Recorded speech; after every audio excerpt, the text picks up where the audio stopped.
അതവർ അംഗീകരിക്കുകയാണ്. ഡ്രൈവിംഗ് സ്കൂളുകാർ വെക്കേണ്ട, ഞങ്ങൾ നേരത്തെ തന്നെ തീരുമാനിച്ചു, അവരെ കൊണ്ട് വാങ്ങി വെപ്പിക്കുന്നത് ശരിയല്ല.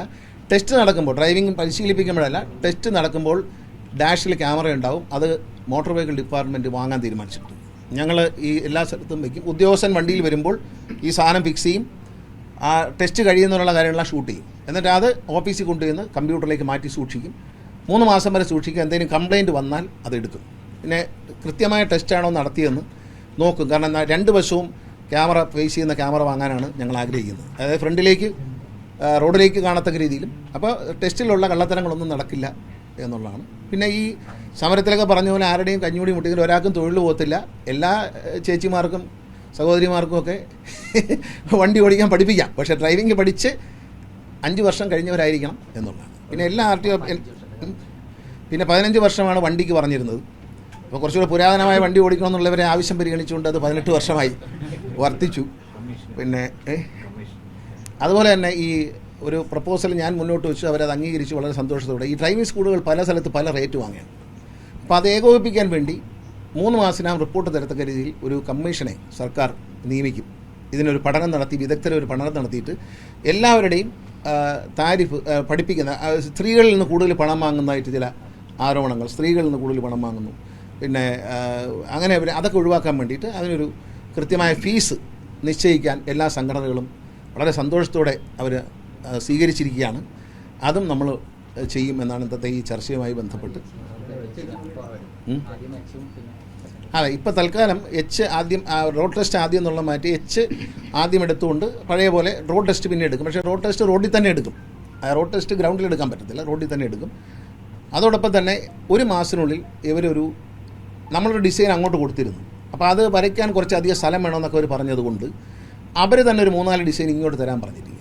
അപ്പോൾ 1 മാസം കഴിഞ്ഞ് കൃത്യമായി ഓഫീസർമാരെ അവരുമായി ചർച്ച ചെയ്തിട്ട് സ്ഥലത്തിൻ്റെ പരിമിതികളെല്ലാം കണക്കെടുത്തുകൊണ്ട് അവർ ഇതേ കാര്യങ്ങൾ ഈ കേന്ദ്ര നിയമത്തിൽ പറയുന്ന, മോട്ടോർ വെഹിക്കിൾ നിയമത്തിൽ പറയുന്ന കയറ്റത്തിൽ നിർത്തിയെടുക്കുക, പിന്നെ സിക്സാഗായിട്ട് എടുക്കുക വണ്ടി, പിന്നെ വണ്ടി റിവേഴ്സ് പാർക്ക് ചെയ്യുക, സൈഡ് പാർക്ക് ചെയ്യുക, ഇതെല്ലാം ഉൾപ്പെടുന്ന ഒരു പ്ലോട്ടാണ് നമ്മൾ ഉണ്ടാക്കിയിരുന്നത്. ആ പ്ലോട്ട് വരയ്ക്കാൻ കൂടുതൽ സാമ്പേഴ്സിൻ്റെ സ്ഥലത്ത് ഇദ്ദേഹം വേണമെന്ന് പറഞ്ഞതുകൊണ്ടാണ് അതിനെ ഒന്ന് പരിഷ്കരിക്കാൻ അവർക്ക് തന്നെ വിട്ടുകൊടുക്കുകയാണ്. പക്ഷേ ഈ പറഞ്ഞ കാര്യങ്ങളെല്ലാം അതിലുണ്ടാകും. ഈ കയറ്റ ഇറക്കം, സിക്സാഗ്, എല്ലാ കാര്യങ്ങളും ഈ പറഞ്ഞ ഇപ്പോൾ വരച്ച പടത്തിലുള്ളതെല്ലാം ഉണ്ടാവും. പക്ഷേ അത് എങ്ങനെയാണ് കുറച്ചുകൂടെ കുറഞ്ഞ സ്ഥലത്ത് ചെയ്യാൻ പറ്റുമെന്ന് നോക്കിയിട്ട് ചെയ്യും. പരമാവധി ടെസ്റ്റുകൾ ഇനി മുതൽ ഘട്ടം ഘട്ടമായി സർക്കാരിൻ്റെ സ്ഥലങ്ങളിലേക്ക് മാറ്റും. ഇപ്പോൾ തന്നെ KSRTCയുടെ സ്ഥലങ്ങൾ കണ്ടെത്തിയിട്ട്, എത്ര സ്ഥലം നമ്മൾ കണ്ടെത്തിയത്?